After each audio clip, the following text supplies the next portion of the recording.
દેશભરમાં દેવાલયોના શિખરો પર શોભતા કળશો, ધ્વજ સ્તંભો, ઘુમ્મટ નવસારી જિલ્લાના ગણદેવી કસ્બાના કંસારા બંધુઓની હાથ બનાવટની કારીગરી છે, જે આજે ગુજરાત જ નહીં પરંતુ દેશભરમાં ખ્યાતિ પામ્યા છે.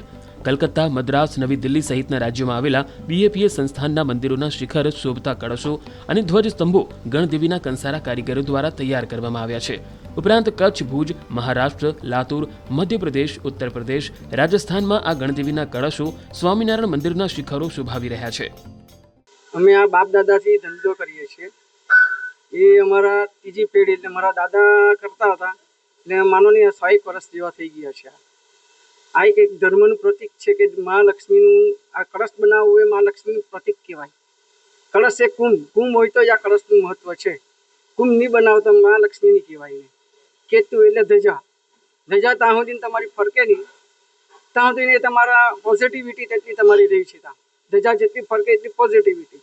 તમે ઘંટ વગાડો છો તો તમે જાઓ મંદિરોમાં તો વગાડો તો તમારી જેટલી નેગેટિવિટી બહારથી લઈને આવ્યા ને તમે અંદર જાઓ ત્યારે તમારી પોઝિટિવિટી થાય. એટલે નેગેટિવ તમે મારો એટલે નેગેટિવિટી તમારી જતી રહી, અંદર જાઓ એટલે તમે પોઝિટિવ થઈને પછી બહાર આવો છો તમે. એટલે એ બી અમે બનાવીએ છીએ. 2 ઘંટ બનાવીએ છીએ, મંદિરોના કળશ બનાવીએ છીએ, મંદિરોના ધજાદંડ બનાવીએ છીએ, બીજે નાક છે, ગળતી છે, છત્રાય બધું જ અમે બનાવીએ છીએ. એ મારા દાદા અમને શીખવી ગયેલા છે. પછી મારા ફાધર આ બધું કામ લીધું. અમે અત્યારે ન્યુઝીલેન્ડ આપ્યો છે, એક આપ્યો છે અમે USA, પછી બીજી જગ્યાએ અમે આપ્યા છે મોન્ટ્રીયલ, કેનેડા. 3 જગ્યાએ આપ્યા છે. અને BAPS સ્વામિનારાયણ મંદિરનું અમે બહુ મોટું કામ કરીએ છીએ અહીંયા. એમ ઘણા બરોડા કર્યા છે અમે, શેરકી. પછી અહીંયા હમણાં ભાળભૂતની જાત્રા જે ભરાય છે ને દર વર્ષે 18 વર્ષનો, એનો મોટામાં મોટો કળશ અત્યારે અમે બનાવ્યો છે. ને સૌથી મોટો કળશ બનાવ્યો છે અમે અત્યારે આણંદમાં મોગરી કરીને સ્વામિનારાયણ મંદિર છે, એનો 11.5 ફૂટનો કળશ બનાવ્યો છે અત્યારે અમે.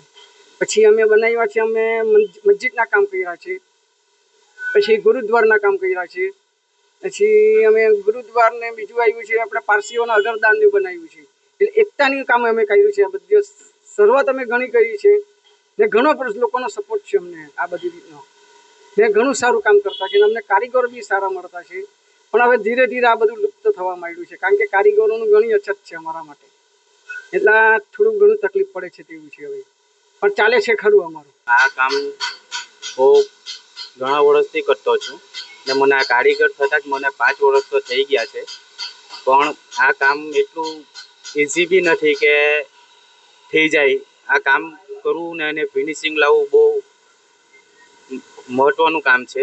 ને આ હથોડી મારવાનું એટલે એ પણ જરાક વ્યવસ્થિત જ પડવું પડે, લાકડે જ મારવું પડે કે એ ગમે તેમ લાગી જાય તો એ ખરાબ થઈ જાય છે વસ્તુ.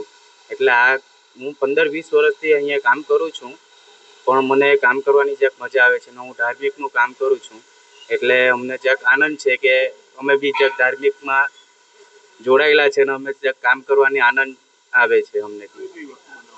અમે મંદિરના કળશ બનાવીએ, ધજાદંડ બનાવીએ, મંદિરની ટોટલી આઈટમ લાગતી વખતે બધી જ બનાવીએ છીએ અમે.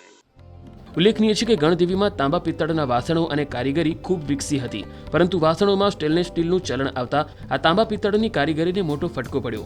આ કંસારા સમાજના કારીગરો ધીમે ધીમે આ કળશ, ઘુમ્મટ અને અન્ય કારીગરી તરફ વળ્યા અને આ બનાવટોએ આજે દેશમાં કાઠું કાઢીને પોતાની કળા દ્વારા પેટીયું પણ રડી રહ્યા છે.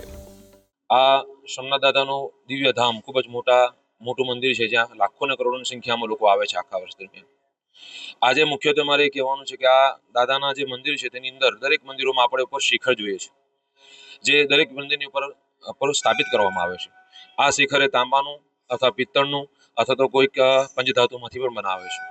શિખરનું મુખ્યત્વે મહત્વ એ છે કે મંદિરની મુખ્ય પ્રતિષ્ઠા શિખર પર આધારિત હોય છે અને એમાં ભગવાન વિષ્ણુ પરમાત્માનો વાસ કહેવામાં આવે છે. જ્યારે મંદિરની રચના થાય ત્યારે એમાં બધા દેવોનો વાસ અલગ અલગ જગ્યા પર મૂકવામાં આવ્યો છે. તેમાં વિષ્ણુ પરમાત્માનો વાસ એક શિખરની અંદર છે. તો એ શિખર હોવાથી એ વિષ્ણુ પરમાત્માની કૃપા આપણને પ્રાપ્ત થાય અને એના દર્શન કરવાથી આપણા જીવનમાં દરેક જાતનું સુખ અને વૈભવ પ્રાપ્ત થાય છે. એ શિખરનું મહત્વની વસ્તુ છે. અને એની બાજુમાં જે દંડ મૂકવામાં આવે, ધજા લગાવવામાં આવે છે. આ દંડ અને ધજાનું મહત્વ છે. દંડ છે તે કેતુનું સ્વરૂપ કહેવામાં આવે, એના પર જે ધજા લાગે તે રાહુનું સ્વરૂપ કહેવામાં આવે છે. નવગ્રહમાં રાહુ અને કેતુ 2 રાક્ષસી ગ્રહ છે, જે આપણા જીવનમાં કોઈને કોઈ પ્રકારની અશુભતા ન પ્રાપ્ત કરે, શુભ પ્રાપ્ત. એટલા માટે હંમેશા શિખરના અને ધજા અને દંડના દર્શન કરવામાં આવે છે. એ અમારા માટે બહુ આનંદની વાત છે કે આ ભારત વર્ષની અંદર, ભારતના એટલે ગુજરાત જે રાજ્ય છે તેની અંદર આ બિલમોરા ગામની બાજુમાં જ આવેલું ગણદેવી ગામ, જેનો તાલુકો ગણાય છે, એ ગણદેવીમાં કંસારા વિસ્તાર દ્વારા કંઈક એ લોકો દ્વારા આ કળશની રચના કરવામાં આવે છે અને એ કળશ બનાવ્યા પછી દેશ વિદેશના મંદિરોમાં એનું સ્થાપન કરવામાં આવે છે. એ ખૂબ જ મોટી આનંદની વાત છે કે આટલું સુંદર મજાનું આટલું પવિત્ર વસ્તુ અને જે મંદિરમાં બહુ મહત્વની ભાગ ભજવે એ આપણા ગણદેવી વિસ્તારમાં જ બને છે અને લોકો એનો ખૂબ જ મોટા પાયે લાભ લઈને મંદિરમાં એનું સ્થાપન કરે છે. એક જમાનામાં ગણદેવીનો ગોળ, કેરી અને કાળા હાથ વણાટના લુગડા વખણાતા અને હવે આજે ગણદેવી તેના કળશ, ઘુમ્મટોથી સમગ્ર દેશ વિદેશમાં જાણીતું બની રહ્યું છે.